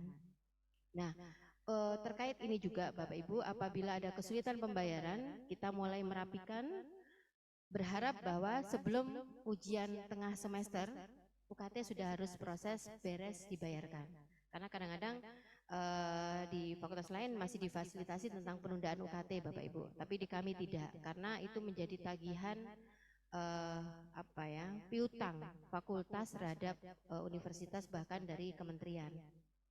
Jadi harapannya seperti itu, sebelum UTS bisa dirapikan untuk selesai pembayarannya, sehingga proses registrasi yang sudah diamanahkan oleh Pak WD1 bisa kita jalankan dengan baik. Demikian Bapak Ibu, mungkin ada pertanyaan lagi terkait UKT, silahkan. Assalamualaikum warahmatullahi wabarakatuh. Perkenalkan, saya Sabrina dari Wali dari Rizky Brahmana, jurusan peternakan. Di sini saya ingin bertanya tentang tadi disampaikan bahwa mahasiswa bisa lulus 3,5 tahun bahkan 3 tahun jika mengikuti MBKM atau program nasional seperti PKM. Nah, yang saya tanyakan, apakah di Universitas Mula Warman ini, khususnya di Fakultas Pertanian, sudah ada mahasiswa yang dibebaskan mata kuliah skripsi karena mengikuti Pekan Ilmiah Nasional juara 1, dan seandainya jika ikut PKM itu kan ada beberapa tahap, seandainya dia hanya di tahap lolos pendanaan saja, apakah itu juga bisa dikatakan mengkonversi untuk mata kuliah skripsi? Sekian, terima kasih. Baik, terima kasih Bu. Untuk terkait dengan catatan tadi, yang kita hanya mengkonversi non-skripsi untuk mahasiswa berprestasi di juara 1 nasional. Tetapi kalau untuk mahasiswa yang dia mengikuti menang pendanaan dikti, PKM, PHP 2D, dan sebagainya itu kita konversi dengan boleh KKN, boleh mata kuliah, silakan dipilih oleh mahasiswa dan ketua promstudinya yang menentukan bersama dosen-dosen walinya. Itu dia. Jadi kita selalu apresiasi semuanya, seperti yang kemarin ada yang 10 SKS, ada yang 12 dan sebagainya. Mahasiswa kita sudah banyak kemarin ya Pak, WD3 ya. Banyak sekali mahasiswa kita tidak KKN. Kenapa? Karena mereka menang kompetisi PHP 2D. Ada lebih dari 60 orang. 60 orang yang mahasiswa pertanian tidak KKN. Jadi beban kami juga berkurang sebenarnya dari sisi mendampingi KKN.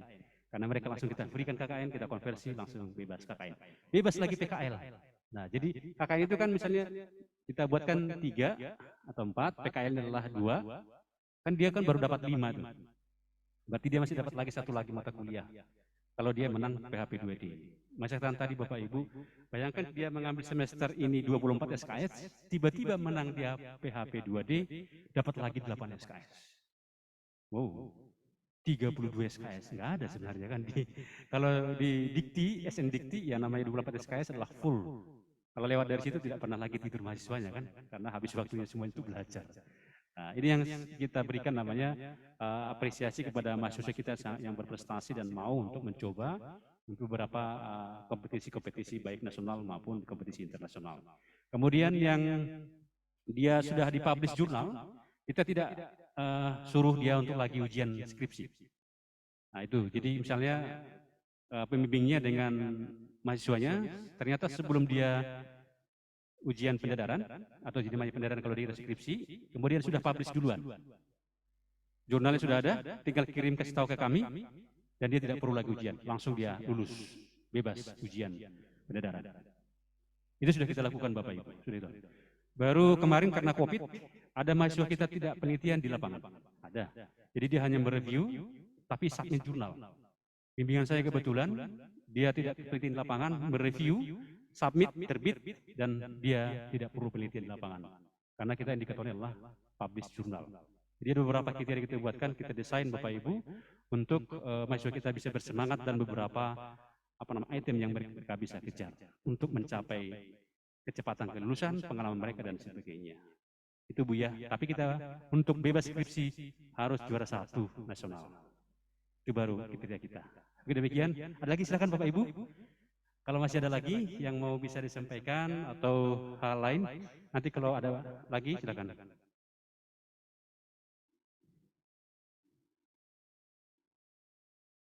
Ya, ya. Ada Bapak Ibu? Contoh lain yang kita lakukan sekarang ini adalah namanya hibrid. Hibrid itu hibrid KKN, hibrid PKL. Jadi dia seperti kita lakukan kemarin di THP ya, ada yang dia kita konversi juga itu. Mahasiswa kita misalnya satu tempat aja dia, PKL di situ, KKN di situ, diperpanjang di situ. Kemarin kita ada di Loakulu ya bimbingan saya, misalnya dia, Pak saya KKN di sini, oke lanjut, saya mau PKL di sini, lanjut. Jadi artinya bersamaan sekaligus menghemat waktu, boleh. Yang penting kita punya indikator namanya CPL.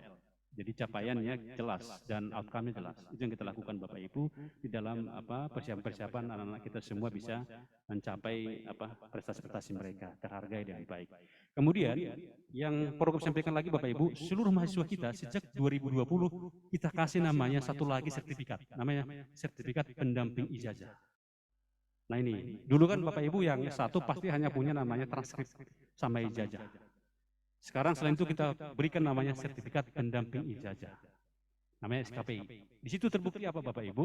Kalau misalnya dia banyak prestasinya Bapak Ibu, sudah penuh, kemudian kita konversi, nggak ada lagi konversinya, sudah penuh, maka kita berikan dia namanya, diisi di dalam SKPI-nya, sertifikat pendamping ijazah, itu bisa digunakan untuk membantu dia untuk melamar pekerjaan, bahwa terbukti bahwa dia punya prestasi-prestasi dan dokumen pembukti-buktian bahwa dia memang sudah siap menjadi seorang baik pekerja maupun seorang usahawan dan sebagainya. Nah itu kita siapkan. Jadi seluruh mahasiswa kita sejak 2020 kita berikan namanya sertifikat pendamping ijazah. Sesuai dengan peraturan Kementerian Dikti memang harus diberikan namanya yang dimiliki oleh mahasiswa itu setelah dia lulus, dia harus punya 3 minimal. 1 adalah ijazah, 2 adalah transkrip, dan ketiga adalah SKPI, sertifikat pendamping ijazah. Ada lagi Bapak Ibu, silakan. Ya. Dan jurnalnya Bapak Ibu, kalau tadi mahasiswa tadi jurnalnya wajib yang terakreditasi. Boleh akreditasi Sintan. Kalau di mahasiswa tahu sudah itu Sintan 6, Sintan 5, Sintan 4. Yang penting dia terakreditasi namanya. Kita tidak menuntut harus terakreditasi Sinta misalnya 2 atau berapa. Kemarin kebijakan kita misalnya mahasiswa S2 itu memang kita buatkan batasnya misalnya dia harus terakreditasi Sinta 2. Kalau mahasiswa S2 itu yang tidak mengambil tesis lapangan, tapi dia mereview. Nah, itu kemarin kita buatkan dan mahasiswa kita juga S1 ada yang mereview, tapi tidak kita batasi dia Sinta 2, tapi boleh, yang penting dia terakreditasi. Itu. Jadi itu prinsip. Bayangkan Bapak Ibu, itu penghematan biaya. Kalau sisi biaya ya, penghematan biaya dan penghematan waktu. Tetapi outputnya itu bagus, karena memang dia harus mempublishkan dan direview oleh beberapa para ahli tentunya sebelum diterbitkan. Nah, itu Bapak Ibu sekalian. Silakan Bapak Ibu, ada yang lagi yang mau ingin didiskusikan. Dan yang penting kami sampaikan bahwa kami sangat berterima kasih kehadiran Bapak Ibu semua, bahwa nanti kita bersama-sama, Bapak Ibu menitipkan anak-anak Ibu ke kami, dan tentu nanti kami juga akan undang lagi Bapak Ibu paling tidak ya di yudisium ya. Harapannya kita ketemu, ada yang 3,5 tahun nanti, ada juga mungkin yang 4 tahun, ada juga mungkin nanti yang ya lewat 4 tahun, ya mudah-mudahan semua anak kita cepat lulus. Tapi intinya Fakultas Pertanian selalu mengharapkan bahwa anak kita itu didorong bersama. Yang terjadi sekarang adalah bukan di dosen susah ditemui, tapi adalah mahasiswa yang sering menghilang dari pengalaman kami, kan gitu ya. Hilang mahasiswanya, entah kemana, alasannya kerja dulu Pak, gitu. Itu banyak seperti itu. Dosennya yang cari satu-satu. Saya bimbingan saya itu saya teleponin, saya WA satu-satu. Sudah enggak hadir 3 bulan bimbingan skripsi, saya WA, mana orangnya? Oh ternyata pulang kampung hilang selama 2 tahun. Ada Bapak Ibu, hilang 2 tahun. 2 tahun kedua datang lagi ke saya. Setelah saya ancam, kamu kalau enggak datang tahun kedua, saya mundur dari pembimbing, saya ganti pembimbingmu. Oh baru datang dia pulang ke kampus. Ada seperti itu. Jadi terlena mereka di dalam aktivitasnya karena mereka ternyata banyak juga aktivitas lain di luar. Tapi kita tetap approach kepada mereka bahwa mereka juga harus memperhatikan kuliahnya. Saya pesankan, kami pesankan adalah selesaikan administrasimu lebih baik, lebih cepat. Administrasi adalah S1-nya harus setelah administrasi selesai lebih cepat. Itu intinya yang kami sampaikan ke semua anak-anak kita Bapak Ibu sekalian. Kalau tidak ada lagi, ada di chat? Habis.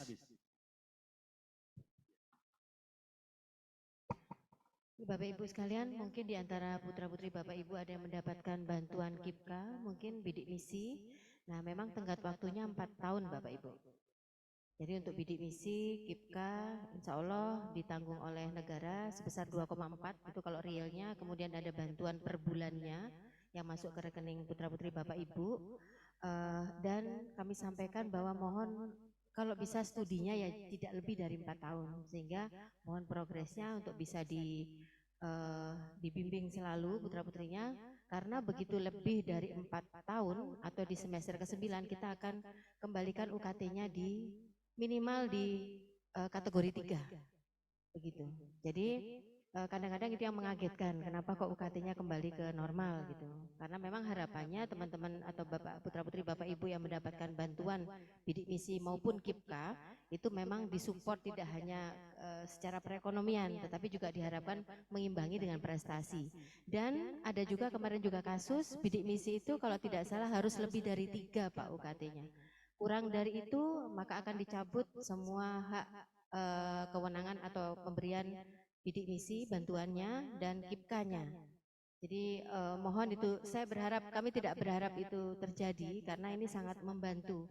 Karena mahasiswa ternyata tidak hanya mendapatkan bantuan UKT yang langsung dari pemerintah, tapi juga bantuan biaya hidup. Saya kira itu, Bapak Ibu, mohon kerjasamanya.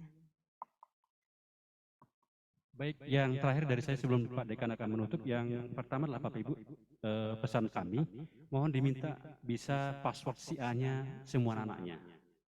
Password SIA-nya.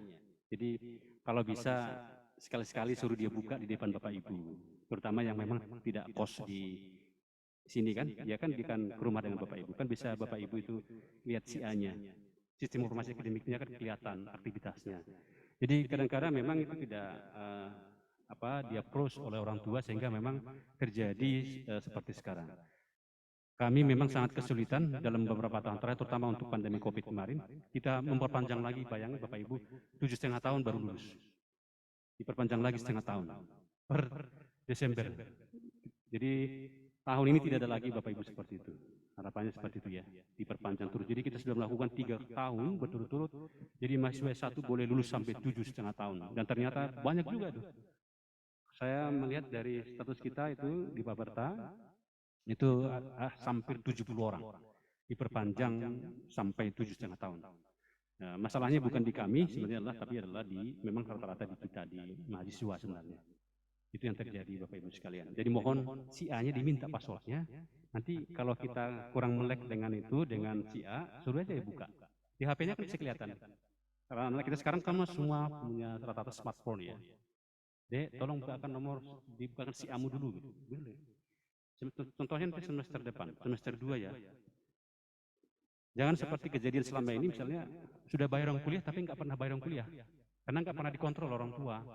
Itu yang terjadi. Akhirnya DO kan, dia nggak bayar orang kuliah selama 7 semester. Ada terjadi seperti itu. Nah, kemudian kalau Bapak Ibu kontrol dia SIA-nya, dia tunjukin atau screenshot segala macam, kan dibohongi. Kirim ke kita dan ketahuan.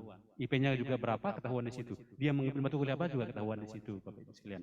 Dan sekarang sangat mudah untuk memantau anak-anak kita semua perkembangan studinya. Saya pikir demikian. Pikir demikian, kami serahkan kepada Pak Dekan untuk memberikan penutup. Pak Dekan, terima kasih. Atau masih ada katanya Pak Dekan, masih berikan kesempatan. Silakan Bapak Ibu.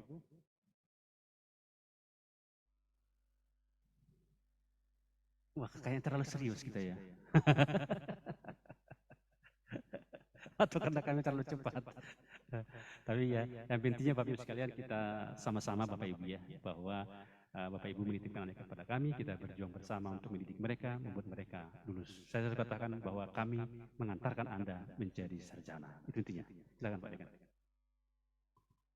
Baik, Bapak Ibu yang dirahmati dan dimuliakan oleh Allah Subhanahu wa taala, alhamdulillah hari ini kita bisa ketemu. Jadi kita tahu permasalahannya seperti apa. Jadi kalau ada masalah jangan disimpan di dalam hati, itu disampaikan, insya Allah ditanyakan, insya Allah tidak ada yang sulit sebetulnya, semuanya mudah. Kalau dikomunikasikan, yang jadi sulit itu kalau tidak dikomunikasikan. Contoh, tadi jalan kesasar apa enggak tahu jalan. Coba, kan bahasanya gampang tuh. Padahal dikasih mulut. Dikasih mulut ini untuk nanya kalau kesasar enggak tahu jalan. Itu nanya sama orang di sekitar. Tapi kan mulut enggak dipakai untuk nanya, ya kesasar. Begitu. Lain kalau kesasar kena Google. Ya, ada di sini di kampus ini pejabat kita itu kesasar karena Google. Sampai 30 km lewat itu. Karena tidak percaya sama yang ngomong di sebelahnya, lebih percaya dengan Google. Jadi itu masuk kita ketemu, alhamdulillah Allah tuh tidak ujuk-ujuk menggerakkan kaki kita ketemu hari ini, ketemu ini pasti ada maksudnya, pasti ada nilai positifnya. Nah, supaya kitanya anak-anak kita bisa kembali kami sampaikan bahwa tugas kami salah satunya adalah bagaimana membantu anak-anak kita ini bisa mencapai keinginannya, menjadi seorang sarjana. Jadi tidak ada alasan, kata WD3 saya, anak-anak kita itu gagal kuliah karena kesulitan ekonomi. Kita carikan jalannya supaya anak-anak kita ini bisa selesai. Contoh kasus di peternakan itu ada 2 mahasiswa kita sebetulnya sudah tidak ada harapan lagi, kemarin mestinya sudah harus DO, tapi kita selamatkan, ya kita, ya Pak Ardi ya, 2 orang ya, alhamdulillah bisa kita selesaikan. Kemarin juga yang dari Kutai Barat mau berhenti, tidak mampu lagi, sudah tidak bisa bayar SPP, kita bantu semuanya. Alhamdulillah sudah jadi sarjana, sudah selesai dan sudah bekerja sekarang. Jadi tidak ada yang sulit sebetulnya Bapak Ibu semuanya kalau kita komunikasikan. Yang susah itu belum berkomunikasi. Kalau belum berkomunikasi, itu udah emosi duluan. Nah, itu yang susah itu. Belum berkomunikasi, tapi udah emosi duluan gitu. Begitu ketemu, nggak berani ngomong. Nah, itu yang gawat itu. Padahal kalau kita ini sudah membuka, ayo kita komunikasi. Maka saya katakan juga dengan anak-anak saya, kalau ada masalah juga jangan demo, nggak usah demo. Bukan saya tidak senang demo, nggak usah demo. Ngomong ayo, datang sini. Ayo ngomong sama Bapak. Apa masalahnya? Kamu nuntut apa? Ayo kita selesaikan. Nggak usah ribut-ribut. Kuliah itu bukan untuk demo. Saya bilang, kuliah itu untuk ilmu, cari ilmu, bukan untuk demo. Saya bilang sama anak saya, kalau ada masalah, ayo datang. Ngomong. Ini ada 4 orang. Karena pimpinan fakultas bukan 1. Kalau dekan itu boleh 4 orang, maka 4 ini dekan. Ya, Pak Ber ya. Nah, dekan cuma 1, jadi ada 1, 2, 3 yang nemenin. Jadi sampaikan aja di 4 ini, saya bilang dengan anak-anak saya, daripada kamu teriak-teriak demo, habis suara serak-serak, teriak-teriak demo, yang dituntut tidak jelas. Ayo datang. Dan alhamdulillah kita buka pintu itu dan anak-anak kita bisa.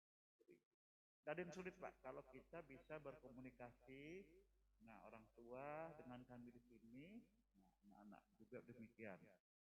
Nah, satu hal yang ingin saya sampaikan, kadang-kadang anak kita ini juga sering kalau orang naik motor itu Pak, nggak lurus jalannya. Nggak lurus, senang biasanya karena ada juga anak-anak kita tuh kalau mau naik kendaraan itu senang tuh cari jalan yang belok-belok, yang ada tantangannya begitu. Nah, padahal kita mau anak kita di ambil jalan lurus itu supaya cepat sampai ke rumah, itu bahasanya itu. Tapi dia senang nih belok-belok nih. Sudah jatuh nggak mau ngomong. Nah itu. Saya pernah menemukan di fakultas ini sudah DO. Tapi orang tuanya nggak tahu kalau anaknya DO. Datanglah orang tuanya ke kampus ini menanyakan anak saya ini kok ijazahnya nggak keluar-keluar. Coba. Dan itu DO-nya itu dengan 4 semester tidak bayar UKT. Jadi kemana? Padahal orang tuanya setiap semester Pak, saya kasih bayar UKT. Nah, kalau tidak kita kontrol, tahu tidak? Tidak menutup kemungkinan, mudah-mudahan jangan sampai ada anak kita yang demikian. Tapi tidak menutup kemungkinan ke depan itu bisa saja terjadi. Ya. Nah, mudah-mudahan pertemuan kita hari ini Bapak Ibu ya, dirahmati Allah, diberkahi Allah, kemudian diridhai Allah. Mudah-mudahan kita semua pulang dari ruangan ini dalam keadaan sehat walafiat. Ya, mudah-mudahan hubungan yang sudah terjalin ini bisa lebih kita akrabi lagi, kita eratkan lagi. Ayo kita sama-sama Bapak Ibu sekalian kita urusin anak kita ini, supaya anak kita ini bisa selesai tepat waktunya. Karena saya selalu pesan sama anak-anak kita, kalau kamu terlambat selesainya, ya, orang tua juga tambah bebannya. saya bilang tidak semua orang tua kita ini mampu, orang tua kalian itu mampu. Kamu kan tidak pernah mikir kayak bagaimana bapakmu cari uang itu pagi, sore, siang, malam itu banting tulang. Bukan tulang yang dibanting, Bu, maksudnya kerja keras mencari biaya itu untuk agar kamu bisa selesai segera. Nah, mestinya juga harus dibantu orang tuanya itu supaya kamu bisa selesai, karena kan adik-adiknya juga masih ada. Saya bilang gitu, adik-adiknya juga masih ada. Jangan korbankan adik-adikmu hanya untuk kepentinganmu sendiri. Itu sering saya sampaikan. Hampir setiap kali tatap muka, lalu saya sampaikan itu.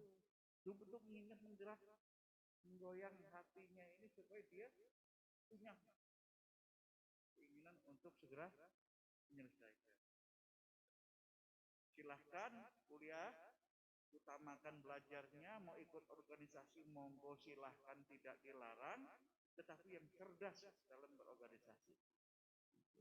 Saya kira mungkin demikian Pak Ibu, mohon maaf kalau kami yang kebetulan ada di depan ini ada ucapan yang kurang benar, yang tidak tepat, yang salah, mohon dimaafkan.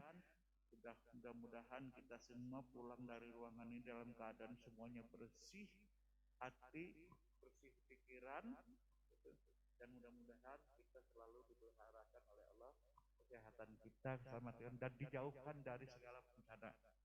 Saya kira demikian Bapak Ibu sekalian. Terima kasih atas kehadiran Bapak Ibu semua. Kita akhiri acara pertemuan kita hari ini. Assalamualaikum warahmatullahi wabarakatuh.